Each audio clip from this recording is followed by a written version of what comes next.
প্রিয় শিক্ষার্থী, তোমাদের সবাইকে আজকের ক্লাসে স্বাগতম এবং শুভেচ্ছা। আজকে আমরা শিখব ইলেকট্রিক বিল বা বৈদ্যুতিক বিল তৈরি করার কৌশল মাইক্রোসফট এক্সেল দিয়ে। আমরা যদি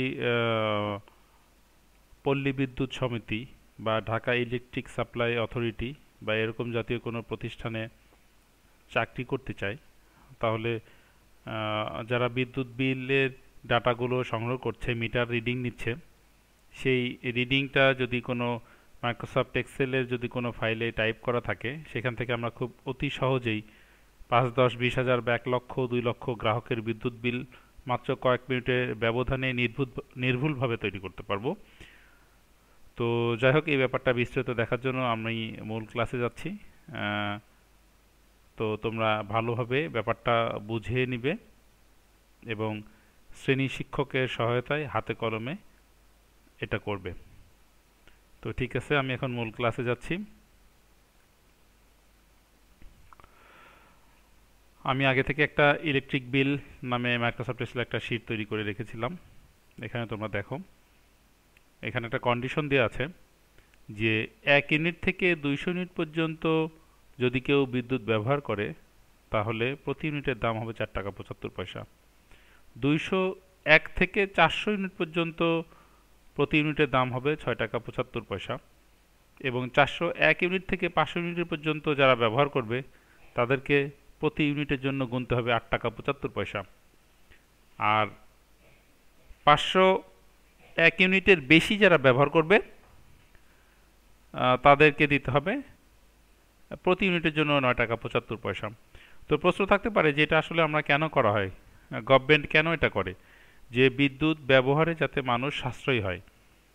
কারণ একটা জিনিস তোমরা খেয়াল করে দেখো, 200 ইউনিটের জন্য 4 টাকা 75 পয়সা হারে দিতে হবে, কিন্তু কেউ যদি 201 ইউনিট করে উঠিয়ে ফেলে তার মিটারে, তাহলে কিন্তু তাকে দিতে হবে 6 টাকা 75 পয়সা হারে, অর্থাৎ প্রতি ইউনিটের জন্য তাকে 2 টাকা করে বেশি দিতে হবে, শুধুমাত্র একটা ইউনিট বেশি হয়ে গেলে। তো সেই জন্য গ্রাহকরা অবশ্যই চেষ্টা করবে যে কিভাবে বিদ্যুৎ বিল একটা নির্দিষ্ট ইউনিটের মধ্যে রাখা যায়। এটা আসলে অ্যাকচুয়ালি একটা কন্ডিশন দেয়, এই কন্ডিশনের যে রেট সেটা সবসময় কম বেশি হতে পারে। এটা জাস্ট অঙ্কটা বোঝানোর জন্য আমরা এই কন্ডিশনটা দিয়ে রেখেছি, এবং আমরা অঙ্ক করার সময় এটার দিকে খেয়াল রাখব। তো এখানে আমরা 1, 2, 3, 4, 5, 6, 7 সাতজন গ্রাহকের উপরে আমরা অঙ্কটা করেছি। বাট এটা এমন হতে পারে যে 5,000, 10,000 বা 1 লাখ 2 লাখ গ্রাহকের ওপরেও আমরা এটা খুব অল্প সময় অ্যাপ্লাই করতে পারবো, যদি আমাদের এটা জানা থাকে। এখানে মিটার নাম্বার দেওয়া আছে প্রতিটা গ্রাহকের, যাতে প্রতিটা গ্রাহককে আলাদা করে আইডেন্টিফাই করা যায়। গ্রাহকের নাম রয়েছে, তারপর রয়েছে ইউজেবল ইউনিট, যেটা যে ব্যক্তি মিটার থেকে বাড়ি বাড়ি ঘুরে রিডিং সংগ্রহ করে। তো আগে থেকে এক্সেলে এরকমভাবে ডাটাশিট তৈরি করার পরে ইউজেবল ইউনিটগুলো এখানে লিখে রাখা হয়। এখন আমরা যাব মূল ব্যাপারটিতে।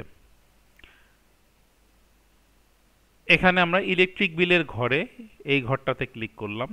এই সেলের অ্যাড্রেস হচ্ছে D4।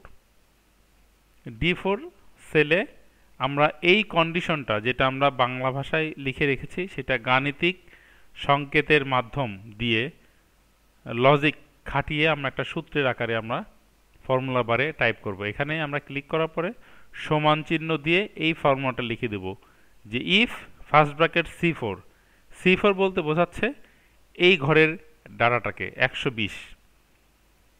ইফ C4 200 ইউনিটের সমান অথবা যদি ছোট হয়, তাহলে C4 এর সাথে গুণ হবে 4 টাকা 75 পয়সা, comma if first bracket C4 যদি 400 সমান অথবা ছোট হয়, তাহলে C4 এর সাথে গুণ হবে 6 টাকা 75 পয়সা।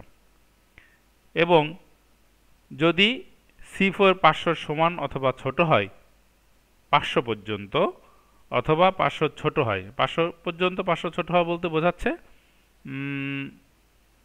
500 ছোট কিন্তু 401 পর্যন্ত, তো তখন গুণ হবে 8 টাকা 75 পয়সা করে। কিন্তু যারা 501 ইউনিটের বেশি ব্যবহার করবে, মানে 501 থেকে উপরে যত ইউনিটই ব্যবহার করুক না কেন, তার জন্য তাকে দিতে হবে 9 টাকা 75 পয়সা। তো এখানে লাস্টে আমরা একটু খেয়াল করি, 3টা ব্র্যাকেট রয়েছে, কারণ এখানে আমাদের কন্ডিশন রয়েছে তিনটা।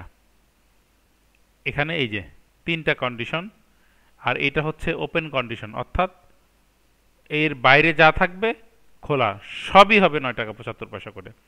তো আমরা হুবহু এভাবে ফর্মুলাটা টাইপ করব, তারপরে ফর্মুলা টাইপ করার পরে এন্টার করলে আমরা এই 570 ফিগারটা পাবো এখানে। অর্থাৎ এমডি আদনান ইবনে সিরাজি 120 ইউনিট বিদ্যুৎ পুড়িয়েছেন, তার ইলেকট্রিক বিল আসবে 570। এখান থেকে যদি আমরা এই জায়গায় প্লাস আকার ধারণ করলে মাউসের বাম বাটন ধরে যদি ফিল হ্যান্ডেল ড্র্যাগ করি, তাহলে সবার বিল চলে আসবে। তো এখানে যদি এই ডাটাগুলো 5,000, 10,000 বা 1 লাখ 2 লাখ গ্রাহকের জন্যও করা থাকে, তবু আমরা ফিল হ্যান্ডেল ড্র্যাগ করলে মাত্র 1 বা 2 মিনিটের ব্যবধানে আমরা সমস্ত বিদ্যুৎ বিলগুলো নির্ভুলভাবে বের করে ফেলতে পারবো। এখানে আমরা একটা জিনিস একটু চেক করে দেখতে পারি, যেমন এই যে এখানে এই ঘরে রয়েছে 400 ইউনিট। তো এখানে আমরা রেঞ্জটা দেখি যে 201 থেকে 400 ইউনিটের মধ্যে যা থাকবে 6 টাকা 75 পয়সা করে। 6 টাকা 75 পয়সা করে আমরা এখানে গুণ করেছি, এই যে গুণ করলে 2700 আসে। এখানেও রেজাল্টটা কিন্তু 2700 আসছে। আমরা এটা ডিলিট করে দিই, সমান চিহ্ন দিয়ে G6 স্টার H6 এন্টার, এই যে 2700। আবার 950, 200 যদি থাকে ইউনিট 001 থেকে 200 ইউনিট পর্যন্ত 4 টাকা 75 পয়সা। 4 টাকা 75 পয়সা দিয়ে গুণ করলে আমরা এখানে পাচ্ছি 950 টাকা। এই যে, তো খুবই সিম্পল এবং ছোট্ট একটা অঙ্ক, বাট খুবই গুরুত্বপূর্ণ। এই ব্যাপারটা আমি সমস্ত ছাত্রদেরকে বলবো হাতে কলমে বুঝে নিজে নিজে প্র্যাকটিস করা। আচ্ছা, যাই হোক, আমরা ইলেকট্রিক বিলটা দেখলাম। এখন একটা ছোট্ট ফরম্যাটিংয়ের একটা জিনিস দেখাই তোমাদেরকে। মনে করো যে এই রুমের মধ্যে, এই সেলটার মধ্যে আমরা 2 লাইনে লিখবো। এটা আমাকে অনেকে জিজ্ঞেস করে যে স্যার, আমি একটা সেলের মধ্যে কোনো কিছু লিখে আমি একটু দেখি, এন্টার করলে আমাদের পরের রুমে চলে যায়, কিন্তু এই একটা রুমের মধ্যে যদি 2 লাইন লিখতে হয় তাহলে আমরা কি করব? আমি এখানে দেখি, প্রথমে আমার নামটাই লিখছি আমি, ADNAN। অল্টার চেপে এন্টার দিলে আমরা দ্বিতীয় লাইনে চলে যেতে পারবো, কিন্তু সেটা একটা সেলের মধ্যেই থাকবে, KADI। আর আমরা একটু টেস্ট করে দেখি, এন্টার করি, এই যে একটা সেলের মধ্যেই লেখাটা রয়ে গেছে। অর্থাৎ একটা সেলের মধ্যে প্রথমে কোনো কিছু লিখে অল্টার ধরে এন্টার চাপলে ওই সেলের মধ্যেই আমরা দ্বিতীয় লাইন লেখা সম্ভব হবে। যদি কেউ তৃতীয় লাইন লিখতে চায়, দ্বিতীয় লাইন লেখার পরে পুনরায় অল্টার চেপে এন্টার দিলে তৃতীয় লাইনে লেখা হবে, কিন্তু সেল একই সেলের মধ্যে থাকবে। তো ঠিক আছে শিক্ষার্থীরা, আজকের মতো আমি এখানে শেষ করছি। খোদা হাফেজ।